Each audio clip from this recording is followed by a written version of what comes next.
Okay. Welcome back, colleagues, to the virtual workshop training. Again, this is Makoto Kato from Tokyo.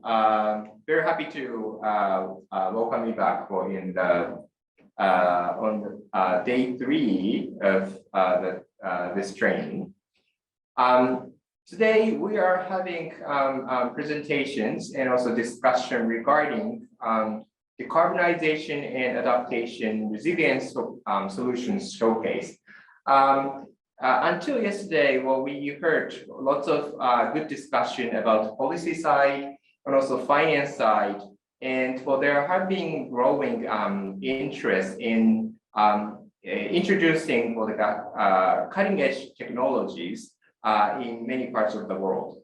And then I think SIDS are not exception. But I think it's also important for us to understand how this technology works for the suitable ways for in the SIDS island countries. So today we have invited for excellent speakers from the private sector. And we see technology side and also like how solution may be utilized in the context of SIDS. And also we are going to have a question and answer session. So this is the first round. And then later we also have another parts of the discussion, which is basically organized by IRENA colleagues regarding IRENA Project Facilitation Initiative, Climate Investment Platform, and Energy Transition Accelerator Finance. So that is going to be the second part of today's session. So without further ado, I would like to kick off the day 3 presentation.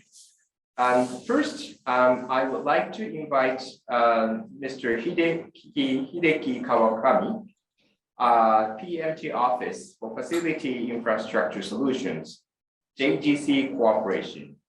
So Kawakami-san, you have the floor. Okay, thank you very much, Mr. Kato. Ladies and gentlemen, thank you very much for the opportunity to have the presentation of energy management technologies. This is Kawakami from JDC Corporation. Nice to meet you. So could you go next slide, please? Firstly, I'd like to briefly explain JDC Group. As you can see, there is several business domains in our company. Then the main business of our company is for the EPC business. As you can see, left side, we have energy solutions and facility infrastructure solutions. Then I belong to the facility infrastructure solutions, which is executing the renewable energy project. Next slide, please. Thank you very much. So we have various experiences in FEED and EPC stage, especially for the renewable energy, like a solar power project. We have experienced more than 1 gigawatt all over not only Japan, but also over the world, like Vietnam, Philippines, and Mongolia, or something like that. So today, could you go to next page, please? Today, I'd like to explain about the Mongolian project. Actually, I myself is the project manager of this project. And last year, I was in Mongolia. So this is brief introduction of this project. The project owner is Ministry of Energy Mongolia. The project location is Uliastai City, Zabhan Province.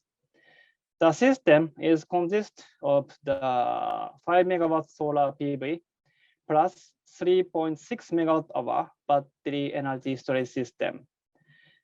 Our contractor's scope is EPC. We have awarded last year March There are 3 remarks here. First, this is the first Mongolian hybrid solar PV plus battery energy system project. So actually, the specification and requirement for energy management system is not fixed. So we have developed several functions with employer. The second point, this project was applied ADB fund, including Japan-funded joint credit mechanism. Then third point, I'd like to emphasize, because this workshop is for the small island state development. So actually this project also very isolated like island. This project site is out country. Then the grid itself is very small, not connecting with the like urban cities grid. Okay, so the quality of energy management system is quite important. Sorry, could you go back page number 4? I'm sorry. So we have selected the EMS manufacturer as Mitsubishi Electric because Mitsubishi has a lot of experience of the energy management system in Japan. Okay, thank you very much. Next slide, please. Yes, because this plant is, how to say, the grid is isolated. So the energy management system should have several functions, not only plant control, power generation plant control, but also the grid support as well. We have, as you can see, we have 9 main functions of this project. So some of them we can utilize for the island as well. Okay, next slide, please. I will explain in the next slide for the detailed function of the EMS, but before that, let me explain the energy dependence in Mongolia. Most of electricity is supplied by coal power plant. And even though, how to say, the power demand is more than power supply generation. So Mongolia should import the electricity at the peak demand time from abroad. So the electricity management is very important as a country.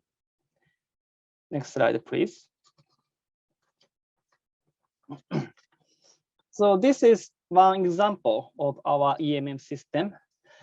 It is showing the energy shift. Our plant has an operator. Then he will select which EMS mode will be used. So energy shift is, once it is selected, the operator will select automatic or target following. Basically, we recommend to use the automatic mode because it is the most economic. Then thirdly, EMS control, battery energy storage system, PCS, power conditioning system, based on the PV generation threshold. So this below chart is showing the how to operate. Next slide, please. Then finally, as you can see, there is the PV generation forecast data. Plus, we selected energy time shift. So if we follow the target following, for example, the threshold is 1.5 megawatt, EMS make instruction to the equipment that if the power generation is more than 1.5 megawatt, this energy is charging to the battery system and discharging at the peak shift. So through the using our energy management system, we are contributing the Mongolian country. Then I myself personally would like to contribute the island country as well. So if you have questions, we are very welcome. Thank you very much for your kind attention. Thank you.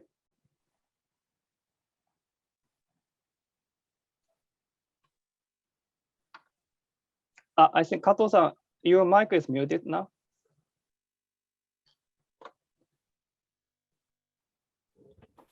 Okay, maybe this works better. Thank you very much, Kawakami-san, for your excellent presentation. I think although it's a Mongolian case, it's quite relevant in terms that for the pretty small and weak grid system, and also high portion of the mixture of the carbon intensity usually on islands are quite high. Well, in case of Mongolia, it's coal, but it's for island countries. Well, many countries use like diesels and also petroleums in many cases. I think that's really interesting thing, and you're welcome to fly to islands. Although I wanted to have a question and answer session right after your presentation, but let us save questions until the end. So thank you very much. It's been very exciting to have your presentation at the first part of the session. Now, let me go to the next presenter. Now, I would like to invite Ms. Victoria Chiu. She's a Senior Manager, Global EV, External Government Affairs for Nissan Motor Corporation. Ms. Chiu, please. Thank you very much. Hello, everyone. I'm really thrilled to have this opportunity to talk about. Is there any problem? Yes. Okay, I have this slide. So it's again, I'm really happy to have this opportunity to talk about our vision and how electrical vehicle can be utilized as an energy infrastructure in the society. So if you go to the next slide, please. At Nissan, we believe EV has a value beyond mobility, and we are working on establishing a comprehensive EV ecosystem as part of a circular economy.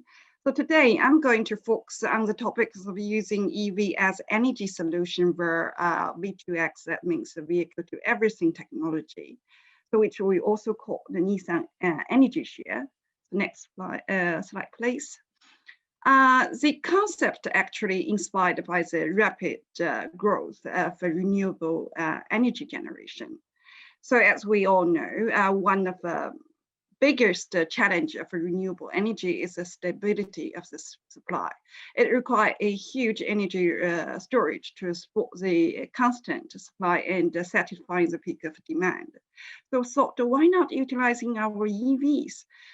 They have high performance and large capacity batteries inside them, and our data shows 90% of the time most vehicle park is somewhere. So the idea was utilizing EVs as a storage batteries, so we can switch from the centralized power generation unidirectional energy flow to optimize power generation and transmission, and local produce and consume the renewable energy with EVs balancing electricity supply and demand through bidirectional energy flow. Next slide, please.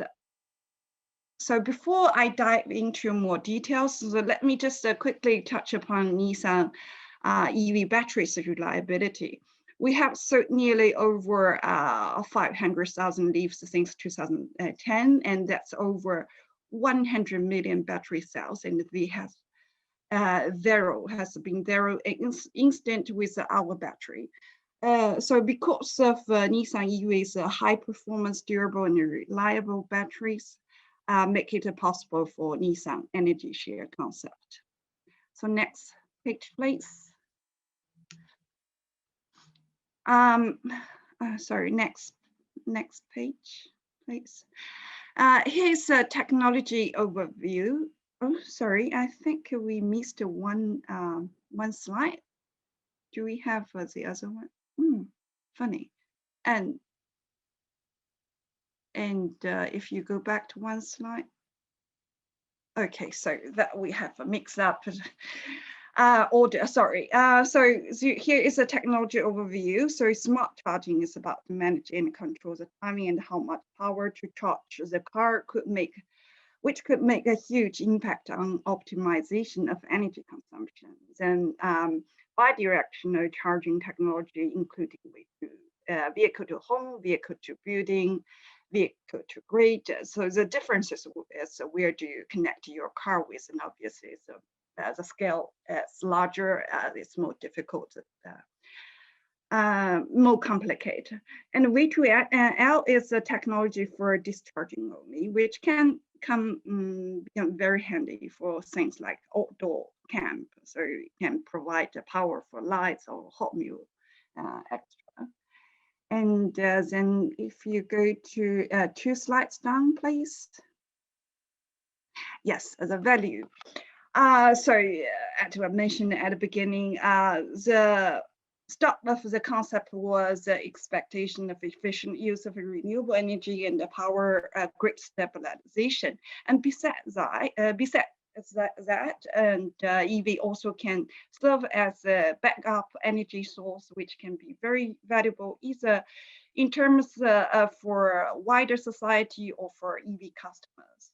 Also, where V2H, V2B, or even smart charging, the potential, there's a potential that EV customer could save up electricity bill or even get incentive from the power company by providing electricity. Next slide, please. So you can see from this slide, Nissan has started the V2X initiative as early as 2012. That's just 2 years after we introduced Nissan Leaf. So I've been conducting project with various partners around the globe, and let me show you some examples. Next slide, please. So the first one was a V2B project with NTT Western Yamaguchi Prefecture. It started from 2019 and continued about a year and a half.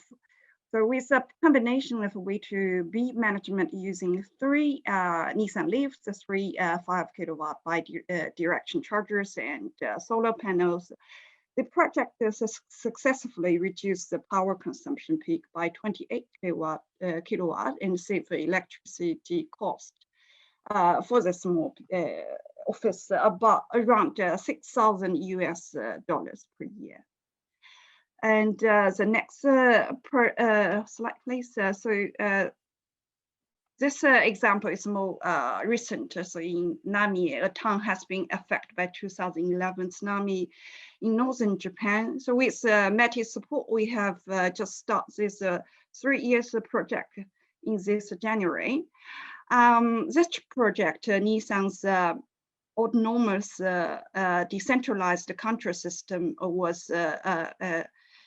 control system was used, so which can take all the elements, the amount of renewable energy generation, the electricity demand of the adjacent commercial facility and battery EVs, battery status and usage patterns into consideration and decide the optimal timing to discharge, to recharge and discharge the EVs. So initial goal is to the realization of 100% using of renewable energy for EV charging, then eventually for the whole facility. And if it works well, there's a plan of extending the concept to other parts of the town after the trial. So next page, please.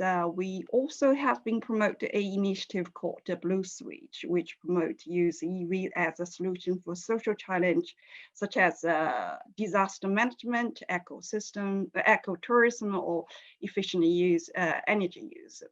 We already have over 160 projects in Japan now, and we're expanding this initiative to ASEAN country as well. The picture at the below right is showing, people, the community which had difficulty during the typhoon. For people using their charging their phone using the power provided by a Nissan Leaf during a power outage in last December. That's in Philippines. So the last one page, please. Next. So to summarize, we believe EV has a great potential as part of energy infrastructure, which could be very useful, especially for islands such as your countries. So as Nissan, we pledge to achieve carbon neutrality across vehicle life cycle by 2050. So establishing a comprehensive EV ecosystem will be essential, I believe, not only for our company, but also for the world as well, to be able to achieve the carbon neutrality goals. Okay, so that's all from me. Thank you very much. Thank you very much, Ms. Jill. You have vividly demonstrated for the multiple benefits of battery technologies. Of course, well, it reduces greenhouse gases, but also peaking for reduction. And also like disaster preparedness. Well, this is quite a strong message also to Japanese people within our experiences with great disaster in Tohoku region. So I really hope this kind of good benefit, multiple benefits will be shared with island countries who are participating today. Thank you very much. Okay, thank you. All right. All right, the next, I would like to introduce Mr. Yu Aonuma, Chief Operation Officer, Japan Hydro Company Limited. Aonuma-san, please. Yes, good afternoon, dear participants and facilitators from the governmental bodies. Thank you very much for giving us a time today to introduce our solution. This is our utmost honor to have this opportunity. Let me share my screen.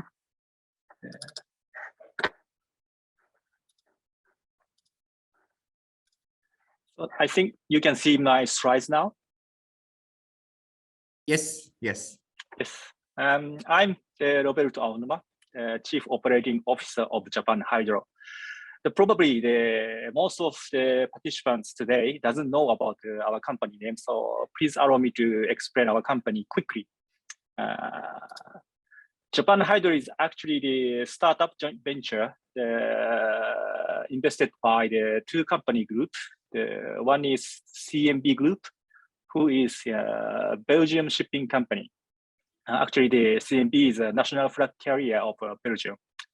And another investor is Tsuneishi Group, who is Japanese leading shipbuilding company group. So two groups are shaking hands, like as you can see, to launch Japan Hydro to deliver the decarbonization solution centralized by the hydrogen engine. And another remarkable issue is Mr. Jun Kambara, one of board of director of our company, is actually assigned as a goodwill ambassador of trade and economic of the Republic of Palau. So for us, the island state is already an important customer to deliver our decarbonization solution, because we believe this is really needed to the island state. What we can provide in the market today is, as I mentioned, is a hydrogen combustion engine. We say this is H2IS. We provide the two categories today. The one is high-speed engine, which is a relatively smaller size. High-speed engine is using for the automobile like a Nissan.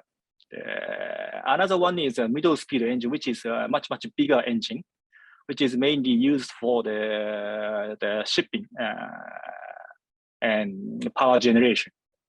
Each category, we provide the mono fuel, which means 100% hydrogen, and the dual fuel, which is the mixture of the hydrogen and other fuel. And as you can see, the power range is quite different between high speed and the middle speed. High speed is, just for car or small size of ship. Another difference is, the dual fuel, the combustion ratio. For high-speed engine, this is, not our original product, but based on the OEM contract from major engine manufacturers. So we can guarantee this product, but because this is, the OEM, we have a limitation of the hydrogen mixture ratio up to 30 to 50% only today. But middle speed engine, this is our original product under the brand name of B Hydro. In this engine, for dual fuel version, we can mix hydrogen up to 60 to 80%. Much higher displacement is possible because this is original design. But anyway, we have this, the engine in our hands, but we are not the distributor for this engine. We are solution provider to put this, the engine into the more concrete applications like a ship or heavy load machinery, and then deliver to you. The mechanism of H2IS is very simple. As you can see, at the first stage, we put, the air and the hydrogen together into the cylinder, and then, the engine getting making compression. And in the end, when the cylinder comes the utmost up, then we input a little bit of the diesel oil as a pilot fuel to introduce the combustion. Then, the engine is, the fuel is combust. This is very simple. And we believe H2IS is a really realistic and practical solution because it can be done very high power output, and which is also very reliable. And you can use this reliable solution to your country's important infrastructure. Because our H2IS, if you will experience any failure or if you need a repair, your the engineer can make it repair without waiting our engineer coming into your lab. And the third point is cost of performance to reduce the 1% of the greenhouse gas. Because the H2IS is anyway one of engine. So cost is not that much in comparison with the battery or fuel cell. So you can save the budget, certainly. The last one is safeness. Our product is not for, the laboratory or investigation, but all they are in the market already. It's a commercial product, which means, I trust each of your country has own safety regulation around, the machinery, but I'm very convinced that, our H2IS can comply fully with your regulations. So let me show some live example. This is Hydro Bingo, which is the world first, the H2IS powered passenger ferry, which is on water in Japan today already last year. As you can see, this ship is pretty small. Only 80 passengers, but we trust this is good to start to show the H2IS is available and applicable to this kind of, the remote islands ferry usage. And, as you can see, we put two engines on it. Each engine has 441 kilowatt output, which is much bigger than the automobile engine. And she can run at 23 knots, which is relatively high speed, the ferry in Japan. And most important thing is this ship is approved by Japanese government to have, the passenger on board.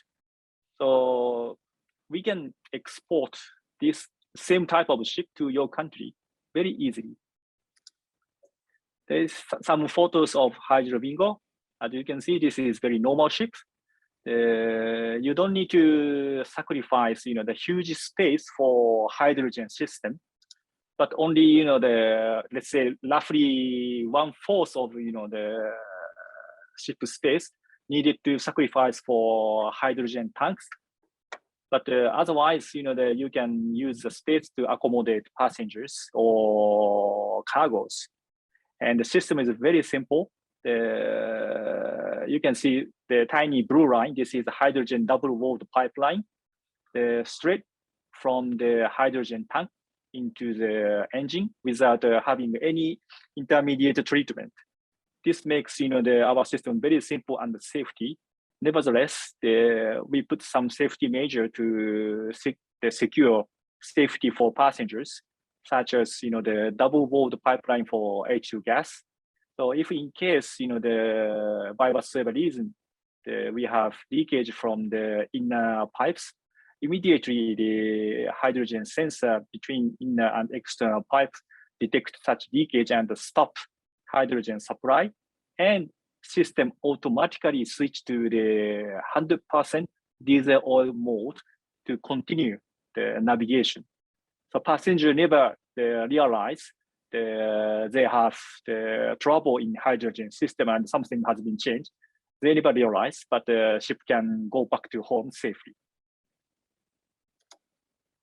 After success of Hydrobingo, now we are building a much bigger output ship, which is a harbor tugboat named Hydrophonics. We put almost the 20 times bigger engine onto this ship with 4 times bigger the hydrogen storage, as you can see, and she will be delivered in 2024. We also planning to develop zero emission coaster ships by 26. And this is engine. That's why we can use not only for ship, but also for land usage as well. And we are actually now building the generator park in Japan. This photograph is the one we are running in the Belgium, but we are building similar in Japan, which is the 750 up to 900 kilowatt the power range, which is much bigger than the usual generator. But of course, we can also provide smaller power pack as well. You can see the 2 power generators. The upper one, blue and white color one, is a monofuel, which means 100% hydrogen powered. And the lower one, red colored, is a dual fuel. The monofuel is a smaller output, and the dual fuel is a bigger output. And in the behind, you can see the photo with a green lighted. This is actually the main the exhibition building for COP26 last year. We supplied the green power to the COP26 actually. Otherwise, we already delivered these solutions to our customers. The hydrogen truck and hydrogen farming tractor, and the excavator, and some the heavy machinery. These are already materialized and ready to deliver to your country as well. So this is end of my presentation. Thank you very much for your attention. Thank you very much, Aonuma-san.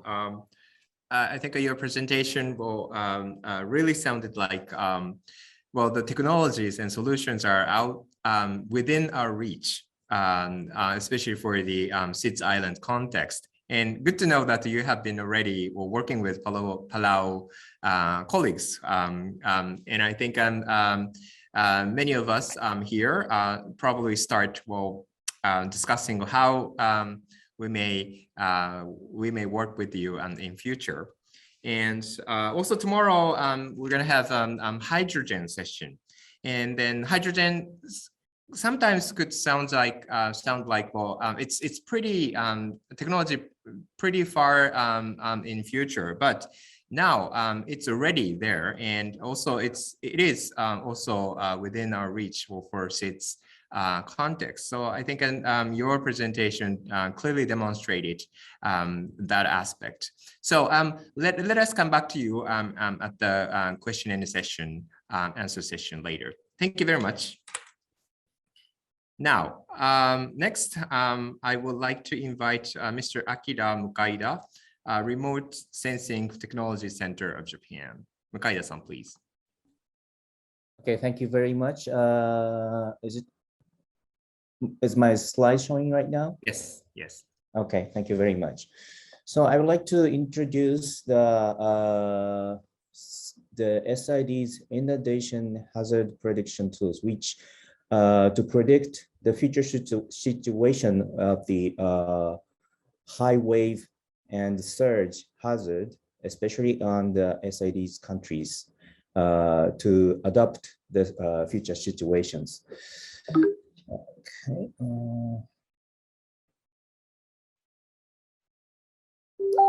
Okay, the target hazards, as I mentioned, is the tropical cyclones to have the very high wave and storm surge, which are estimated to be very severe in the future because of a climate change, the global warming. So this view graph shows the typical type of the inundation caused by our surge and high wave in the tropical islands. The waves break on coral reefs, but seawater will rise up on the top and goes toward the land, and the coast and to the coast and enter the land to have the land flooding. To understand this situation, especially in the future situation, it is necessary to have the numerical model to predict the high wave situation.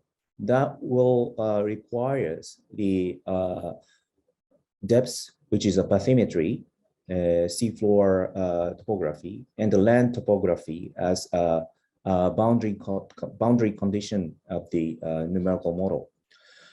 So what we have done so far is our company provides the various value from the satellite observed data, so which we have used in this project is the AW3D, which is a satellite derived land topography map. It's a very precise topography with a spatial resolution of 5 meters. So this is an example of the Suva, which is the capital area of Fiji Island. So you can see the very precise topography map on the land side. At the same time, we could also derive the shallow water bathymetry by using optical satellite imagery. So this is also the example of Suva, Fiji Island. So connecting with these two, we could have the continuous shape, the land to the seafloor. That is necessary for the to simulate the high wave and the storm surge.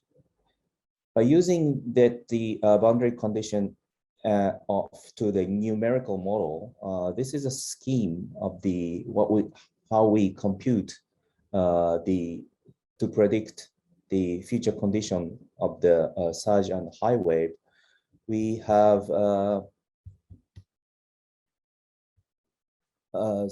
the yellow part is the simulation part to have the empirical typhoon model when the situation of the future, the sea level rise up by a global warming at the start also, and also the land the low pressure system become very extreme and to produce the very high wind to propagate the wave. So together we could have to derive the wave model. For the boundary condition, as I mentioned, we put the satellite-derived bathymetry and the land topography, and also the tide model to have the probabilistic of a coastal hazard, which caused by a wave and surge to inundate the coastal area of the land side. So this is what we have. This is a current condition in the Suva, Fiji area again, and the red line shows the coastal line of right now. But in the future, in the high wave and storm surge condition, the inundation will be comes into the land. So the red area is the inundated area. So people have to evacuate or move their house or residence to the inside of the land. So that is a very informative information for the governance. So that is the information we can provide. So especially for this this fiscal year, we work on to expand more countries and area. We expand 22 areas in the South North Pacific regions, as we shown that map and the text. We've done the same situation I have introduced. And all the result is now on the web to browse how it goes on in each area in the future. So this is an example. This is a WebGIS system we have developed. This is already is still an example, so I will show a little bit about that. And we could select the locations and search inundation to select the hazard type, and something wrong.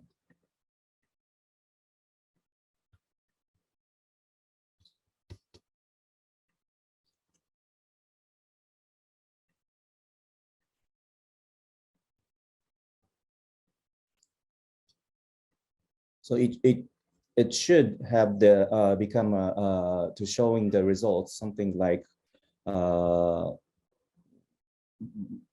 this one, and so it will shows the depths and the area of the inundation in the future situation. So we are now developing right now, and all the result computation done, and we are now predicting. We have that the installing the result in the system. So the next step we have is to estimate the cost and the benefit to tackle with that future severe situation of inundation.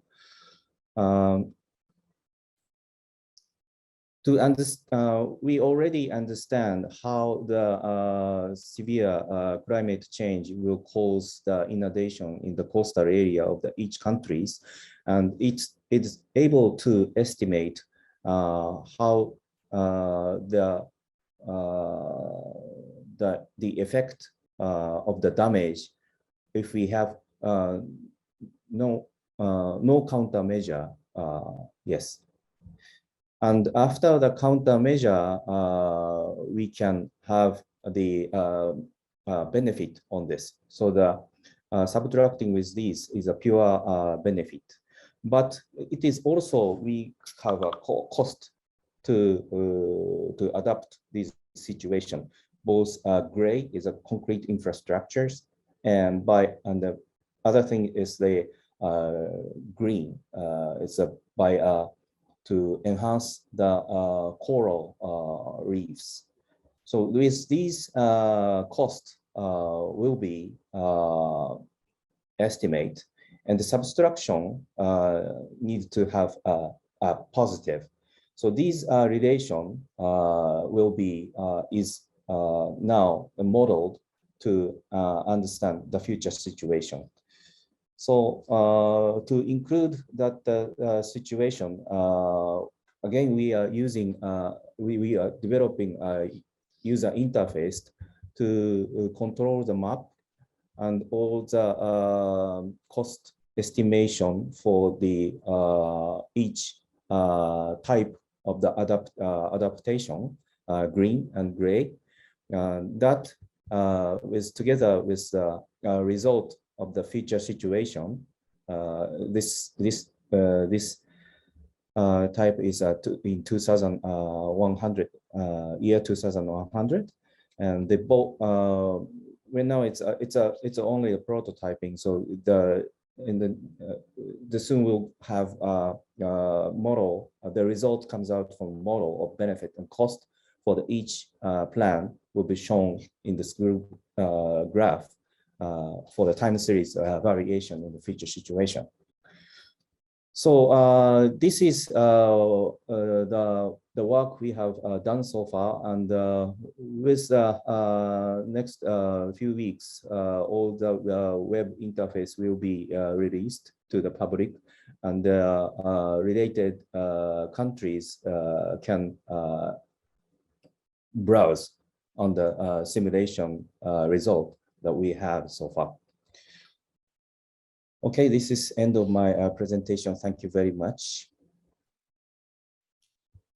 Thank you very much, Makaida-san, for introducing for the adaptation-related solutions. I think many countries are in the SIDS group, but it is, of course, a big priority to strengthen their resilience. So I think your presentation, including the visual presentation, that's really helpful for us to understand how those technologies can be applied in the context of SIDS. Thank you very much. Thank you.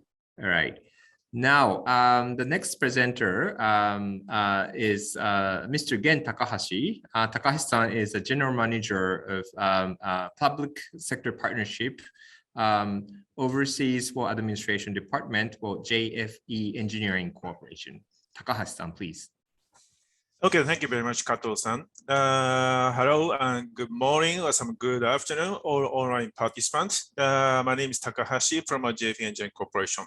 So it's a very great honor to make this presentation on the decarbonization through our waste to resource solutions for your beautiful country. So the waste, I'm talking in this presentation about some waste. So waste is sometimes hidden, but a very serious issue in all island countries. So next, please. So we are engineering business arm of JFE Group. The JFE Group is one of the largest corporate groups in Japan. So the JFE Engineering is doing some various type of some infrastructure projects, such as environment, energy, the bridge constructions, and recycling business in this global market. Next, please.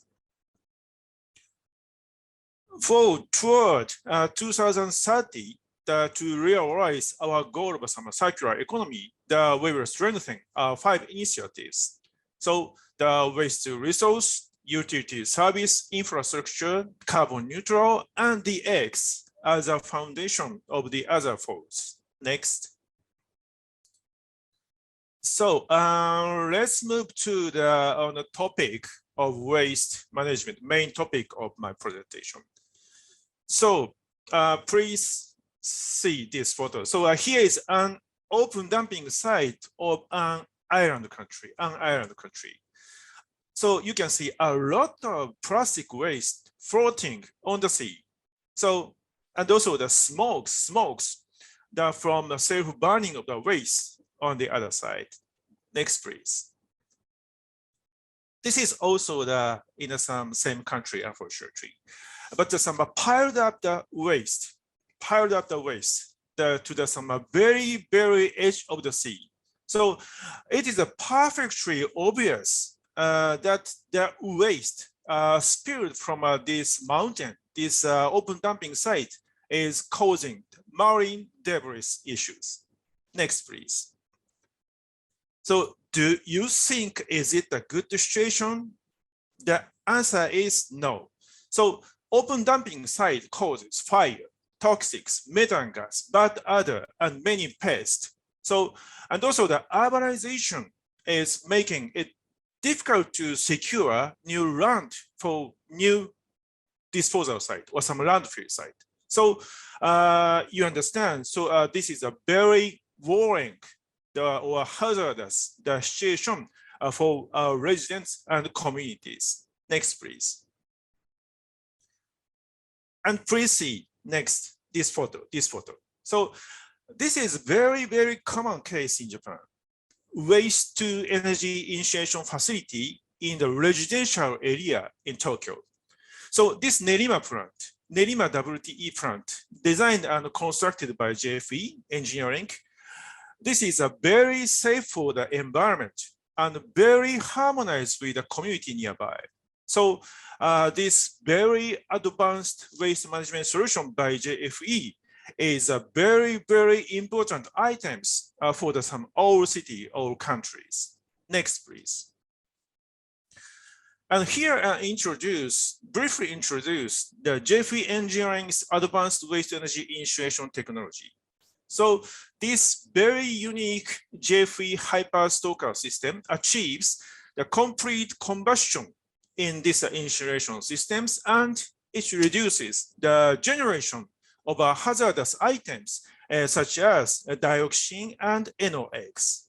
Next, please. So let me show you some reference the plant in this presentation. So this is a very first waste to energy plant in Myanmar country, of course built by JFE Engineering, and also it receives 60 tons per day municipal solid waste and achieves approximately 4,000 tons CO2 per year. So this plant has been in the stable operation since 2017. Next. This is our very latest case, the waste to energy plant in the Bac Ninh province in Vietnam country. This project, which is being launched with financial support from IFC and JCM scheme, it will process 500 tons of municipal and industrial waste per day, and it reduces CO2 emissions by more than 40,000 tons per year with its 10 megawatt power generation capacity. Next, please. And installation of WTE waste to energy, they avoids emissions of methane associated with disposed organic waste in a dumping site. And electricity generated by this WTE plant displaces electricity from a grid, which is generated using the fossil fuels, resulting in the GHG emission reductions. Next, please. The implementation of appropriate waste to energy systems is recognized as contributing to the some achievement of various SDGs. Although slightly higher investment for the EPC and O&M, waste to energy system is a very important facility for the next generation in your country. Next. So let's see.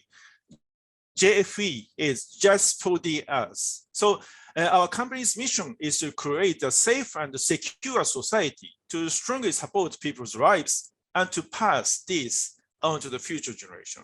So this is the end of my presentation. Thank you very much. Thank you very much, Takahashi-san. powerfully presenting the benefit of waste to energy technologies. Indeed, other than climate change, well, the waste management is actually a highly prioritized issues in many island countries. Well, I have many friends, well, Pacific islanders, island countries. Well, and then in many cases, well, people say like waste management, imported actually materials will become waste. But I think people cannot actually export all those. It's pretty expensive. So that well, there needs to be solution. And then I think waste to energy is one of the useful options for that we can consider. So thank you very much. Well, that's actually combined benefits of having for like a low carbon decarbonization solution and also waste management. Thank you very much. Now we have little bit of time for having question and answer, and I would like to entertain questions or comments from the floor, especially from those who are from SIDS countries. But I think for International Development Corporation partners, finances, for you might be also interested. Floor is yours. Well, anybody who wants to raise question at this point of time. In the chat room, well, I have one question found from FDB. Setaita, are you there? Yes. Yes. Well, okay. So can I invite you to present your question to Victoria? All right. Thank you. Hello, everybody, and good evening to those of you on the other side of the world. Yes, I just wanted to ask about the Nissan EV vehicle. What do you suggest for SID country like Fiji in terms of whether we purchase brand new EV vehicles or second-hand vehicle when piloting the introduction of EV vehicles to be used for taxis, bearing in mind that SME operators or entrepreneurs find the initial capital outlay is a real challenge. And if you do suggest that second-hand EV are possible, what do you suggest as key factors that we need to look at aside from mileage? Thank you. Okay, thank you very much for your question. As OEM, obviously I will see new cars better, but I think before that, you need to make sure the vehicle is V2X compatible, because not all EV has the capability to do V2X. So that's the first.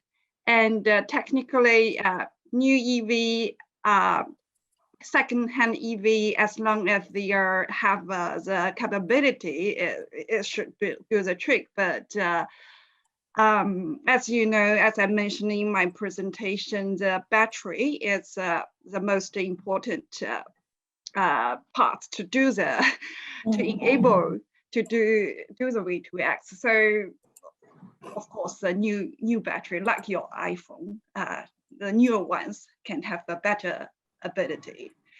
But then, yeah, I understand you mentioned about the cost. Yeah, it's so you have to balance your fund, which is better, and so make sure as long as you can make sure your second-hand or even EV they have good conditioned battery, it's still doable. But I would say the cost still is not only EV, because in order to do a little bit larger scale of a V2B or V2G, you will need not only vehicle, also the hardware of bidirectional charger, because it's still in a very early stage of the progress of the industry. So a lot of the devices still, the hardware are very expensive. And that's why I think the most of our V2B or V2G project around the globe are still in demonstration phase and incentivized by the government. So, but still, the potential is there. We cannot just stop it just because it's too expensive now. I think it's important to start try and maybe start from a V2L, like a lot of company or a lot of municipality in Japan is doing right now. So we have agreement with them, so you can utilize V2L to provide electricity from vehicle to as a backup energy source to your house or to provide the power as the situation you needed. Yeah, so that's a kind of a general response. Sorry. Thank you. Thank you very much. Okay. All right. Thank you very much. Okay. Any other points or any other questions? Okay, there's another one. Okay. Okay. From Bank of Cook Island to Takahashi-san from JFE. So maybe my friend from Bank of Cook Island, well, can you speak up?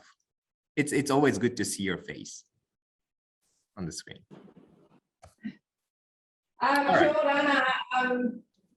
Hey, the question is just if you could explain more about the waste incinerator feeding back energy back into the grid and how the grid feed is stabilized, which is one of the main issues our power company is currently battling with. The solar energy feeds going back into the grid. It's getting that stabilization of power peaks and troughs. All right, thank you, Takahashi-san. Could you respond? Sure. Thank you very much. Thank you very much for your very good question from your very beautiful country, Ireland. So yes, it's a very important point. How to stabilize the electricity generated at some WT facilities. Of course, usually, especially comparing some very conventional type of some power generation plant, the capacity itself, so the power generation from this WT plant is slightly smaller than such kind of some conventional power generation system. So yes, how to stabilize such kind of situation is a very important again. So, but of course, sometimes solar power generation or some wind power generation, sometimes such kind of facility, facing some kind of the effect of some climate, for example, the sunlight, the fluctuation of sunlight, the fluctuation of some wind power, for example. But waste energy incineration plant, you discharge waste every day, every time. So once we receive the several amount of some waste, or some several amount of waste with the very reasonable how can I say the characteristic of the waste. So we our WT plant can generate smoothly and also how can I say stably. So at the WT plant, power generation is stable, but sometimes in some country the grid system itself, sorry to say, it's a very, very weak. So the issue is both sides.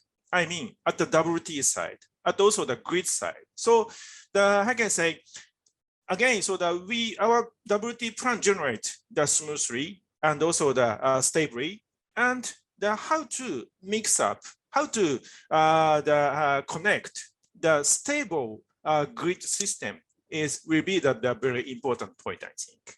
So my answer is good for your questions.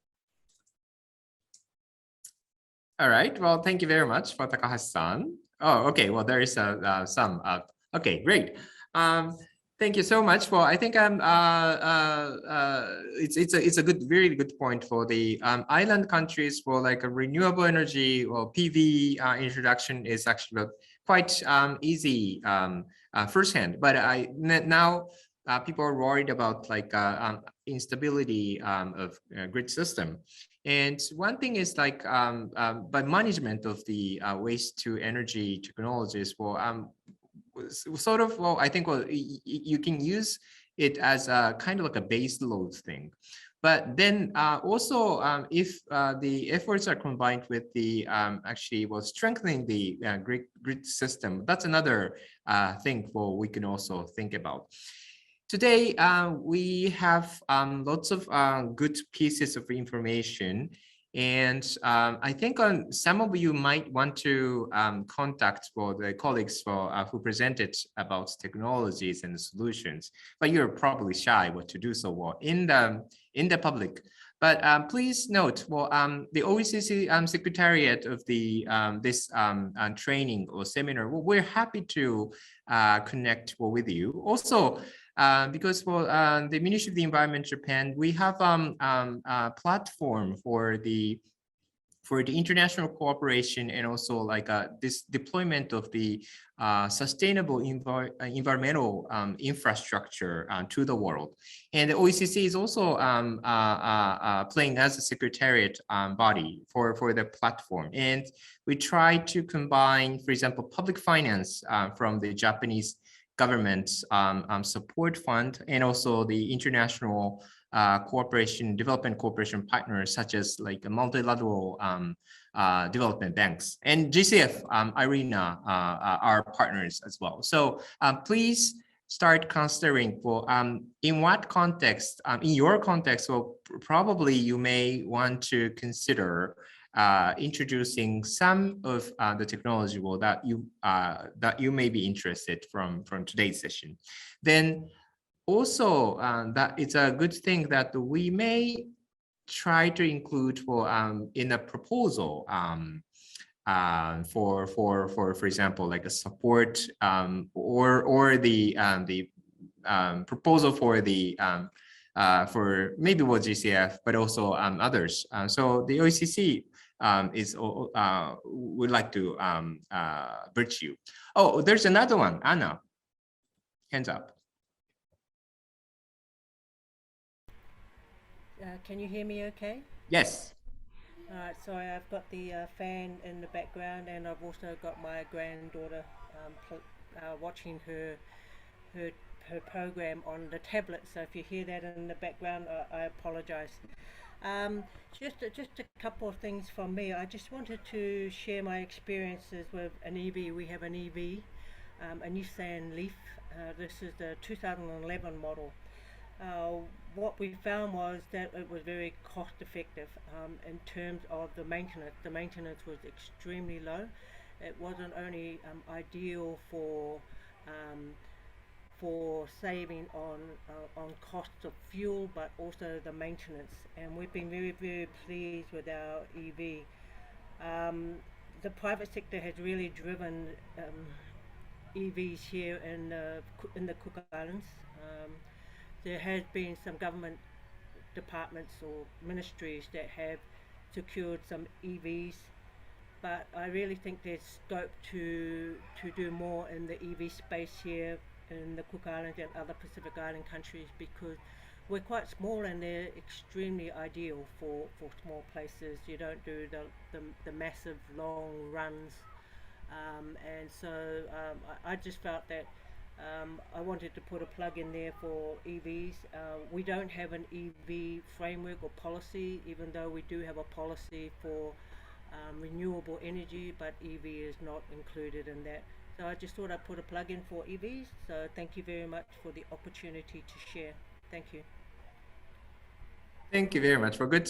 Victoria, you want to say something? Yeah, I'm moved. Thank you very much for the comment. If I hear correctly, you mentioned it's 2011 Leaf. That's wow. It's a 24 kilowatt hour Leaf, I believe. So it's really, I really appreciate to hear the feedback. And yeah, I was surprised. Even I went to States. I was surprised to find there's still a lot of 24 kilowatt our leaf on the road. So yeah, I know, I understand right now EV still it's kind of expensive compared with ICE car. But as you all know, as a battery technology is evolving every day. And so we expecting as a battery price will come down and we will be able to provide more better price EV to the customer. So to push for utilization of renewables and contribute to CO2 deduction. And thank you very much again for your comment. Thank you very much. Well, it's a nice interaction. Yeah. I think this is a spirit of like manufacturers, producers, also service providers, or solution providers. I think, of course, it's a business for the private sector, but it's not. It's more than the business. I think it's more. It's also a long-term relationship. So I think what this is. Something we are, at least from the government of Japan side, what we'll really touch to know well, that kind of story is already happening more between and among us. So thank you very much for all the presenters. We learned a lot from your excellent presentation, and surely directly from the participants or through the MOJ or the OCC, well, we would like to contact you for further work. So with this, I would like to close the first part of today's session. Thank you very much. Now, although we originally, thank you very much for your hand for approach. Right, great. So originally, well, we were planning to have a 10 minutes break, but I think we are slightly behind the time. So I would suggest handing over my microphone to my IRENA colleagues to take over today's session. So, okay, so I would like to invite my colleague from IRENA to take over the MC role. Okay, Jennifer. Yes, hello. Thank you. Good morning or good afternoon, everyone, depending on where you're dialing in from. My name is Jennifer Ifeanyi Okoro, and I head the Technical Assistance Unit within IRENA's Project Facilitation and Support Division. I don't know if you could you guys present our slides up, our PowerPoint slides?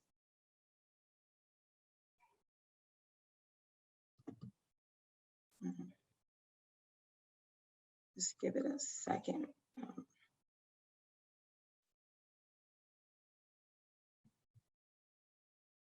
Hello? Oh, okay, great, perfect.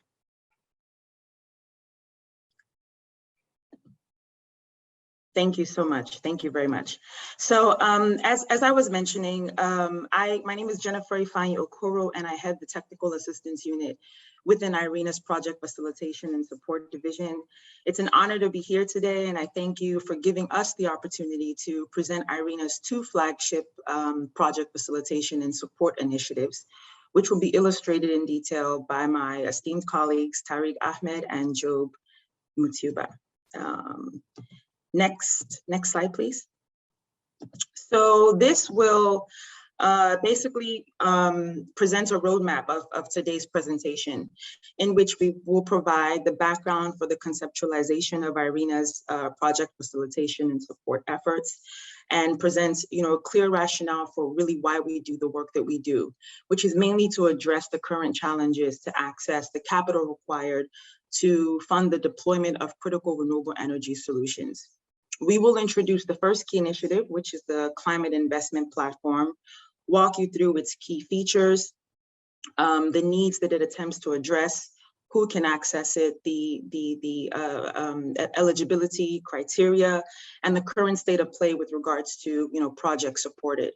And then lastly, we'll provide details regarding the second initiative, which is the Energy Transition Accelerator Financing Platform. Next slide, please. Thank you. So my colleagues have, already presented this slide, I think, in a previous presentation, but it's worth repeating here that essentially there are many challenges that hinder the development and finance of renewable energy projects, such as high startup costs, insufficient capacity and resources, which in turn lead to insufficient financing. And this necessitates, robust risk mitigation and management tools, as well as tailored insurance mechanisms and appropriate implementation contractual frameworks. But I think the main points to really draw from these challenges is that, one, there needs to be a very tailored approach to the individual and unique characteristics of each project. And two, channeling a high level investments to drive the energy transition will require a steady pipeline of bankable and scalable RE projects. Next slide, please. So there is a current, misalignment of capital that exists in the sense that, many project developers do not fully understand what is required to access financing. And on the other hand, financiers do not fully understand the attributes of renewable energy projects, which inflates the risk perception, if you will. And in developing countries, this misalignment is exacerbated for several reasons. I mentioned previously the lack of institutional policy and regulatory capacity. There's also a lack of market transparency. There's also a lack of an attractive pipeline of projects that will satisfy the criteria of many financing institutions. Next slide, please.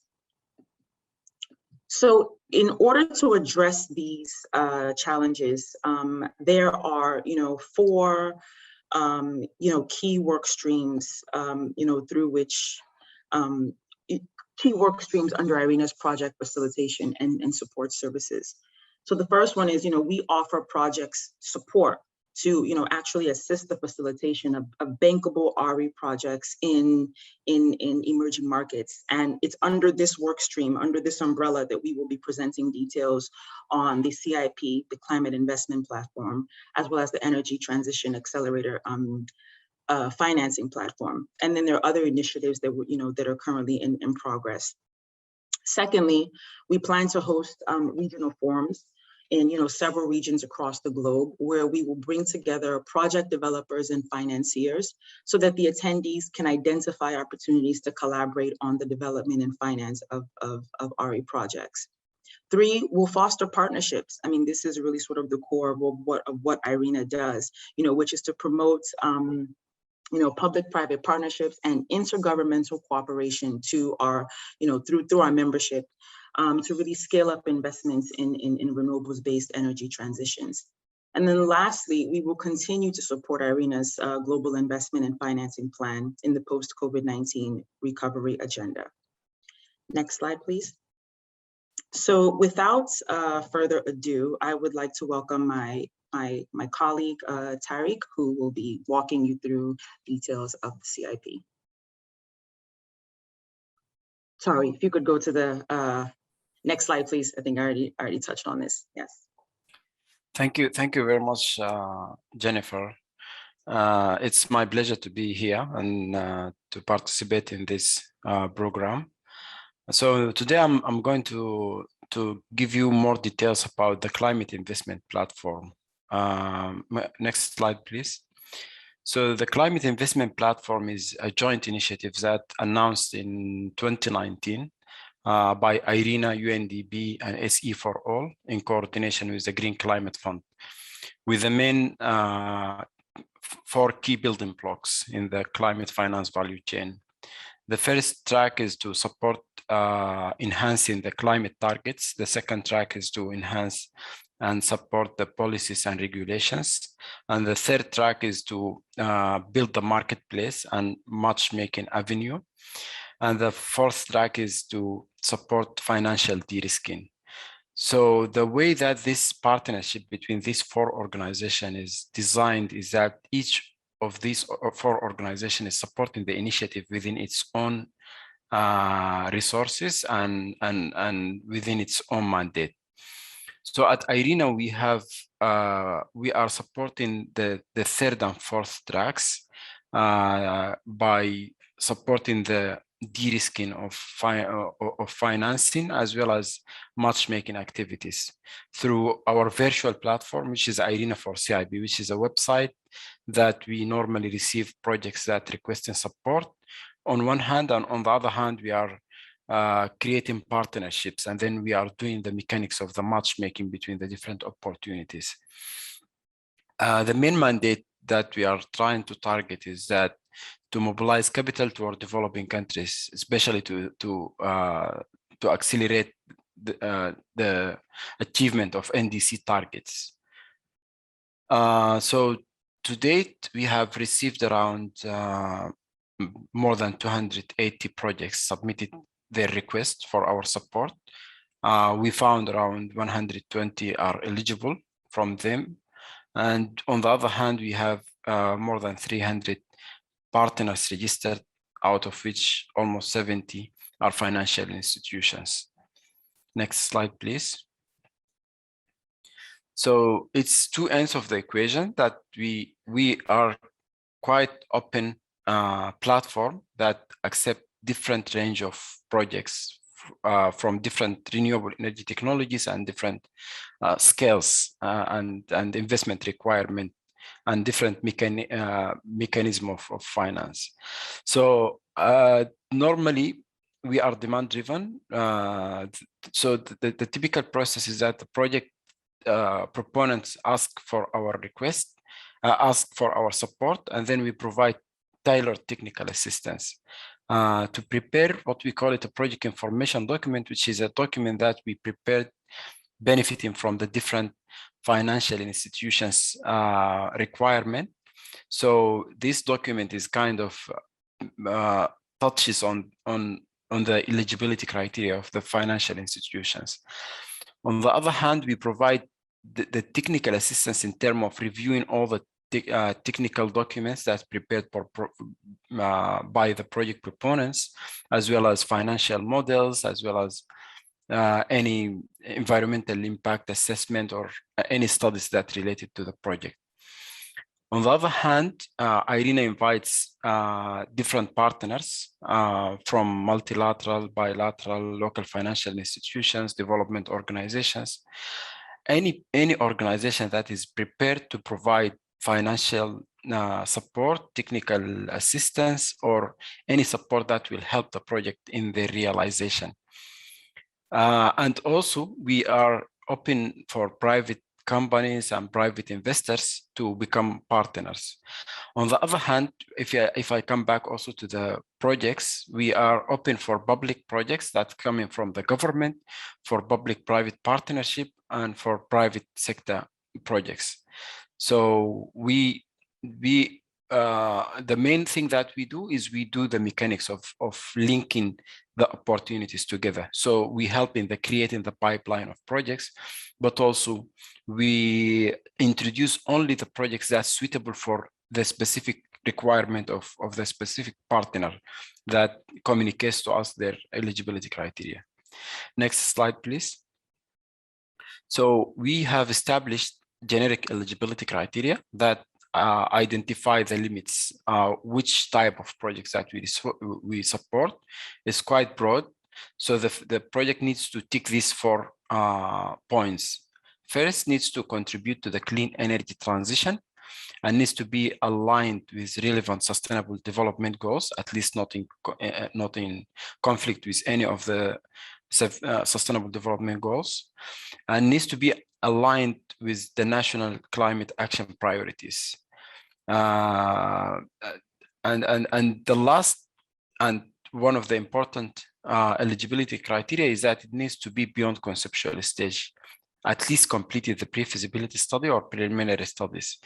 The rationale for this fourth point is that we need to see that the project proponents already kind of invested some resources in their preparation, so that gives us an indication these project proponents are quite ready and they are willing to go forward with the development with commitment. Next slide, please. So here I'm giving a snapshot of the current support that we have provided to 33 projects with the technical assistance. And then we have 20 projects that we have prepared already now the project information document for, and they are at the stage where we can start introducing them to financial institutions. 15 of them already introduced to financial institutions, and we've got interest from financial institutions to support 8 projects. To give also some statistics of the demand coming for us, we could see that from the pie charts, more than 60% or almost 70% of the projects that requested our support are from private sector, but still we have projects that's coming from public sector and public-private partnership and community-owned projects. Also, if you look at the third pie chart, we can see that like almost 60% of the projects are less than 5 megawatts, and they are also from remote areas. But we have also supported very large scale projects like 100 megawatts megawatt project, and the latest one is 300 megawatt grid connected project. So all in all, if the 33 projects currently supported materialize, the projected total installed capacity will be around 470 megawatts, and projected capital mobilization will be $1.1 billion US, and this will result in greenhouse gas emission reduction of 5 million tons of CO2. Next slide, please. This is to show the distribution of the demand coming for us and the currently supported projects. This shows that our initiative is quite global. We are receiving demand from all over the world, but just to highlight, in terms of SIDS, we are currently supporting 3 projects, one in Haiti and one in Vanuatu and one in Kiribati, and we are exploring additional 2 projects now in Fiji. Next slide, please. This is also just some information about the partners that are registered in our platform. So from the first pie chart, you could see that also more than 50% are private companies or private investors are registered in our platform as partners, but also we have the bilateral financial institutions and international development organizations. The communicated contribution to us and services that the partners express to support projects includes financial partners, of course, but also technical assistance, advice partners that are ready to provide technical assistance, and other type of partners as well. The financial or financing partners of the CIB, they are willing to support with debt, equity, guarantee, grant, mezzanine finance. Also, just a snapshot of some of the partners includes the World Bank, AIIB, Cofidis of Spain, Dutch Development Bank, Islamic Development Bank, JICA, CDB of Italy, and many others. Next slide, please. So, as I mentioned earlier, that we are demand-driven. Once we receive project registered in our platform, which is IRENA for CIB website, the project register, then it goes through rigorous pre-screening exercise internally with the team, and this will indicate which projects to support first, and then we have a panel of experts that will review the decision. And once the decision is taken to support a project, we link them with transaction advisor at our cost. And we provide all our services. It's for free because we are an international organization. So then the transaction advisor, after providing the technical assistance, the outcome of his support is the project information document that I explained earlier, which will be reviewed extensively by experts as well until it's approved.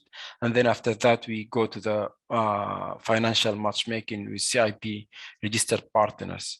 And we introduce the projects to just the right partners after also getting the green light from the project proponents.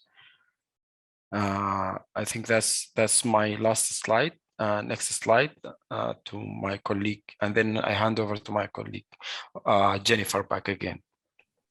Thank you, Tariq. Thank you very much for illustrating that. I think what we'll do is, if there are any questions with regards to the climate investment platform, perhaps it would be best so that we can run through the second initiative, and then afterwards we'll open the floor up to questions on either the CIP or ETAF. So that being said, I would like to welcome my next colleague, Job Mutiaba, to walk through ETAF. Thank you, Jennifer. Good morning, good afternoon, everyone. My name is Job Mutiaba. I work with ETAF, the Energy Transitional Accelerator Financing Platform. ETAF is a new multi-stakeholder climate financing solution that is aimed at advancing the global energy transition. Next slide, please. And it was launched during COP26 in Glasgow with the aim of mobilizing at least $1 billion in capital for the deployment of low carbon technologies in emerging economies. So ETAF has two levers which work in tandem to support this ambition. One is the fact of support and sustainable development support from the UAE, as well as IRENA's renewable energy knowledge and know-how and its member, near global member country, kind of outreach.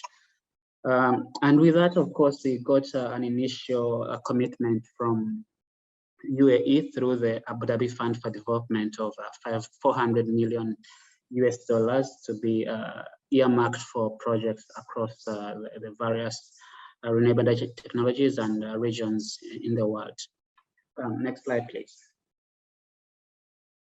So our goal is to utilize the various funding mechanisms, which will include all forms of debt, equity, and de-risking instruments to bring online an additional 1.5 gigawatts in renewable energy capacity. And we are keen to support national development contribution, national determined contributions, projects that have clear SDG indicators included and targets, as well as contributing to the Paris Agreement mitigation, adaptation, and climate resilience framework. So our strategy is to build a pipeline of robust projects, pipeline of projects which includes any member country, requests from developing, especially from developing economies. But also we look at commercially feasible projects. I'll explain this a little bit more on the following slides. We do finance matchmaking between projects that come in, and we deem them ready for financing, to the partners that we have on board within ETAF, and we ensure that then they can move forward to a financial close. Then we also have the element of there might be projects which come through into our pipeline, which unfortunately may not receive funding directly from our registered partners, but can be of interest to other partners. We are ready to also introduce them to those partners. Next slide, please. So in terms of eligibility for accessing the funding from ETAF, let me just make a few clarifications. One is that we have no geographic limitation. Basically, all projects from the 166 ARENA member countries and the EU are able to access this platform. However, of course, as ARENA, we tend to focus more on the projects from developing economies. Secondly, we are technology agnostic. We accept projects which might be at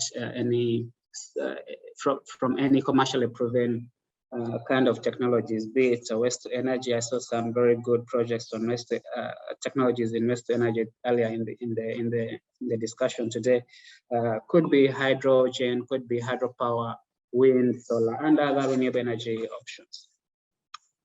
So here, when we mention beyond conceptual stages, actually our target is for very advanced development stages, including maybe projects that have already signed PPAs, or they are really close to financial close, because the idea is we have this reciprocity between CIP and ETAF.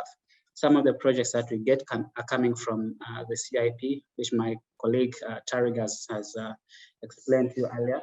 But also we could have projects coming from any other region, member country, as long as it is really advanced in this development stage. So that the role of ETAF is to really take that final step to getting the project across to the commercial financial close, and then get into the implementation stages. Definitely, as mentioned by my colleague, again, we are using similar eligibility criteria in terms of the adherence to Paris Agreement guidelines, relevant SDGs, as well as contributing to the NDCs of the country, the host country in which the project is going to be implemented. I have actually included two sample documents in this slide, which is the executive summary template and the project screening template. I am sure the Secretariat will be able to share these samples with the participants today.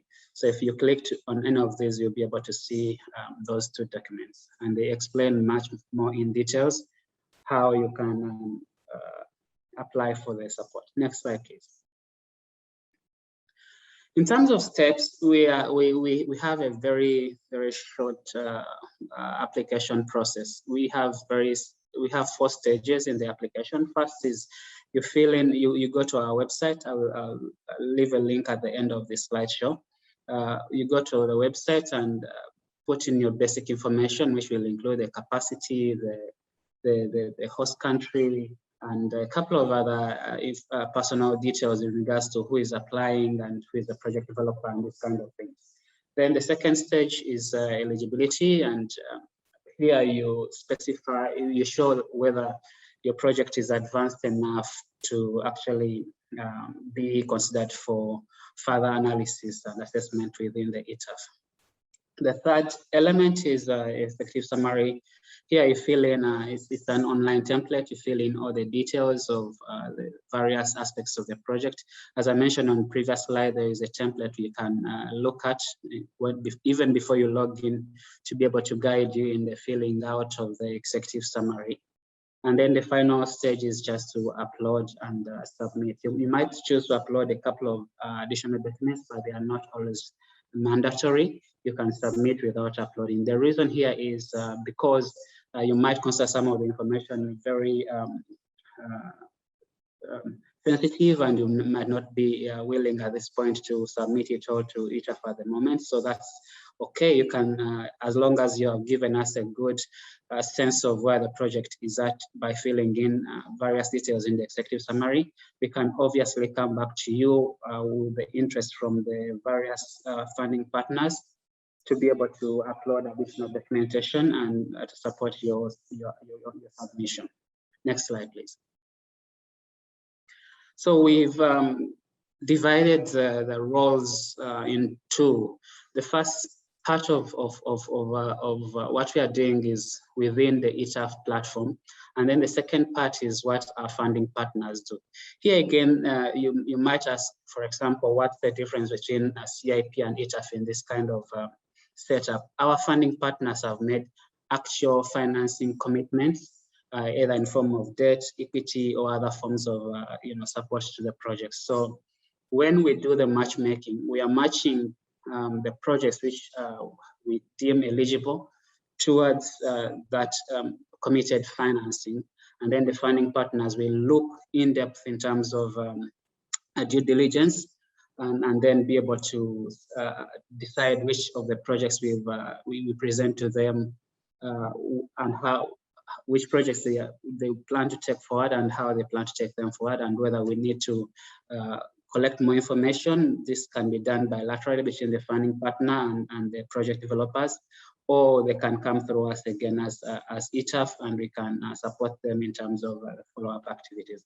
However, throughout the whole process, ARENA will, through ETAF, will keep an eye out for the monitoring aspects, especially adherence to the NDCs, SDGs, and ESG commitments of the developers. So our role does not really end when we finalize the stage, the number 3 in this process, which is the project assessment and matchmaking. We really continue to follow the project and support both the project developer and the partners who are involved in that project towards commercial operation of the project, and we can then be able to communicate the success of the project to ARENA member countries. Next slide. And this is really the end of the presentation, but I wanted to just mention that you can look at the 2 documents which I've included in this slide, in those links that I presented. As well, we have the ETAF platform website stated here, and the project's submission portal, which is the last link provided here. So on any of these platforms, you can also find additional information, as well as the templates that you can utilize to guide in the submission process. Thank you very much. Over to you, Jennifer. Thank you very much, Job. In conclusion, we hope you found the information we presented today useful. ARENA remains fully committed to supporting the energy transition. And as we've illustrated, the fastest way to do this really is through scaling the development and financing of renewable energy projects. It is this overarching objective, that not only birthed the project facilitation and support division, but which drives our aim, to help countries, including SIDS countries, to meet their climate targets. So that being said, I will end our presentation and open the floor up to invite any questions that you might have.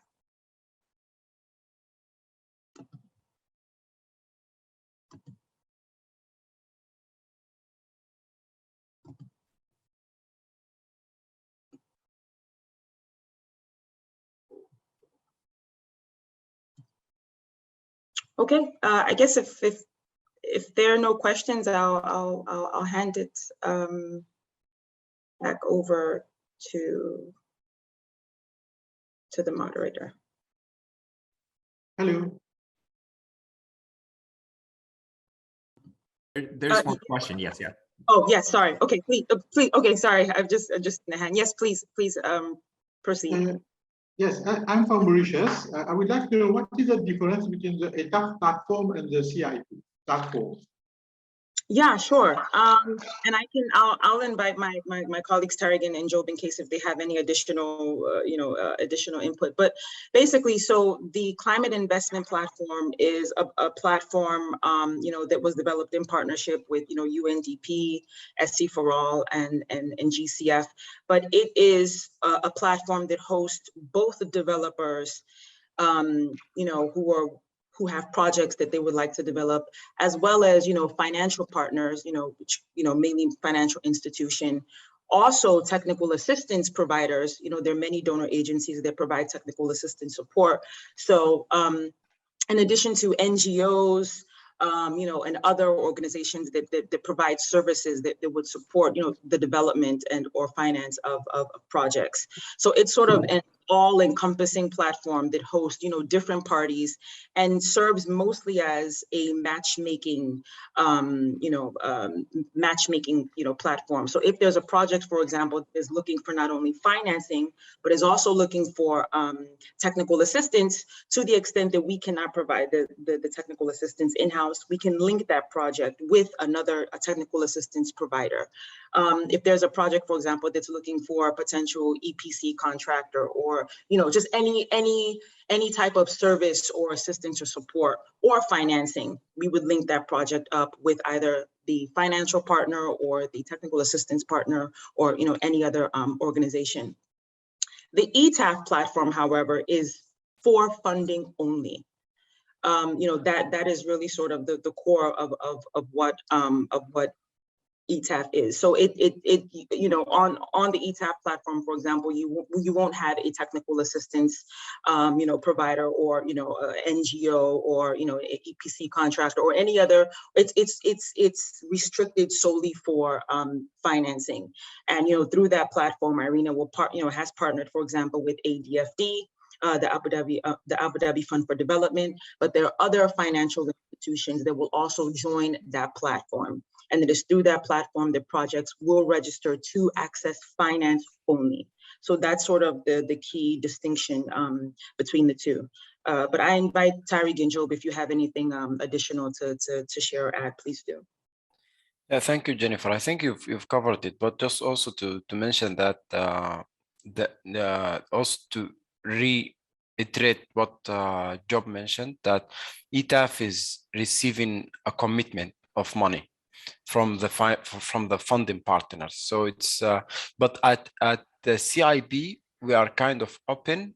Anyone express his interest to support projects, we have discussions with them. We make sure that they can provide genuine support, but then we keep them without any commitment of support. But then on case-by-case basis, they will evaluate and see whether they are ready to provide the support needed or not.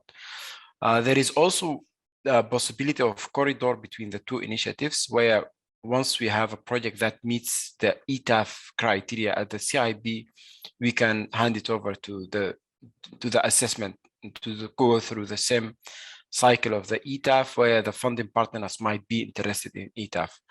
But generally, we are more open for projects that require different type of support, not only the financial support. Yeah, Job? Exactly. Let me just add a quick comment to that as well. So, as my colleagues mentioned, definitely there is that reciprocity that ETAF, CIP can hand over projects to ETAF once they are ready.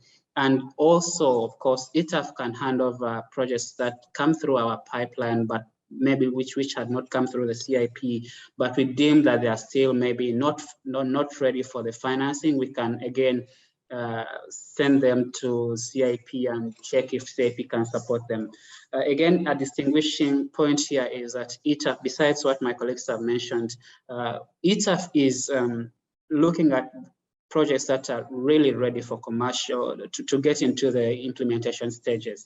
So our target is to filter out those projects that that close to start their implementation. So projects that come with additional partners already on board, projects that have some co-financing already allocated and they just want to close the financial gap, projects that have really well-developed documentation, permitting, and all the relevant information in place, projects that we are really keen to receive, and then we can match them with the funding that is committed through ETAF to get them to the implementation stages. Thank you very much.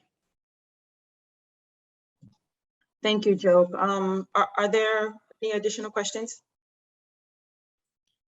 Jennifer, there is a question from in the chat box from Bank of Cook Islands. Okay. Are you able to share examples of the projects in Pacific Islands being supported through CIP? Example, dollar value and project support provided. Tari, can you take this one? Do we have any? Do we have any current SIDS project in the CIP? Yeah, I mentioned in my presentation that we have supported project in Kiribati. It's currently under support, which is just a minute. So the project in Kripas is a government-owned project, and it is to support 3 off-grid rural electrification projects for the outer islands boarding schools. It's a community-owned. One of these 3 projects, and the second one is off-grid solar PV for 13 outer island, also school communities, which is this. The second one is public, and then one for outer island church headquarters. So this is a small-scale rural electrification projects depending on solar PV. And then the other one in Vanuatu, which is also under it's a kind of a fund that is being designed to support renewable energy projects. So this is just the information that I can reveal at the moment about these 2 projects. Much appreciated. Thank you very much. Thank you. The next question, does CIP identify potential contractors for project implementation of renewable energy projects, example, floating PV? I can take that also, Jennifer. So we have also developers that are, or contractors that are registered in our platform, but this will this depends on case by cases, because if there is a specific requirement for EPC contractor that is unique, that the project require, then we can link them up with. But we try to be a little bit cautious in terms of if there is any like competition required or bid to be published or something like that, then we try to step back a little bit. But in special cases, we link the project with the required contractor if this is a clearly communicated to us that this is what they want. Yeah, and I think it's important to know, Tariq, and sort of just to piggyback off of that point, you know, Tariq mentioned during his presentation that the CIP is very demand driven. So in essence, you know, we would not facilitate unsolicited matchmaking, you know, it's not like, for example, where, you know, a project is registered and then we automatically link them up with technical assistance, link them up with financial institution.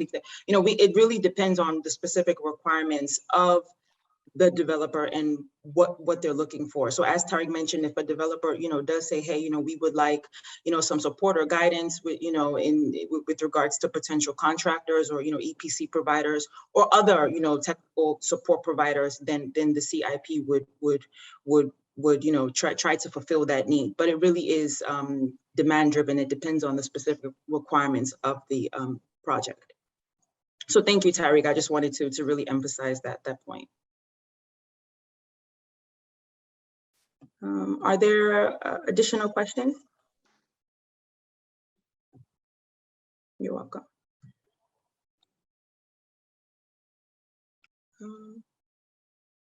Okay, if there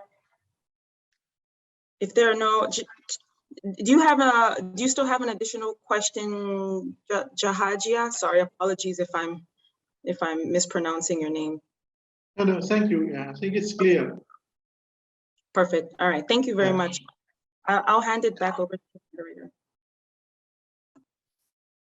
Thank you very much for Jennifer and our colleagues for presenting for the very useful components to facilitate for the introduction of renewable energies. For and I think what in the context of SIDS, that's quite relevant. And I hope after this training, people here will seriously start considering the introduction of renewable energy, both through IRENA's cooperation programs. So far today, we have spent 3 days for training components, and tomorrow we're going to have symposium. But today, it's sort of like the kind of like a final part of the interaction in this format. So for that reason, I would like to invite my colleague from the Ministry of the Environment, Japan, to provide concluding closing remarks. So Mr. Ran Yagasa is speaking on behalf of the ministry. Yagasa-san, please.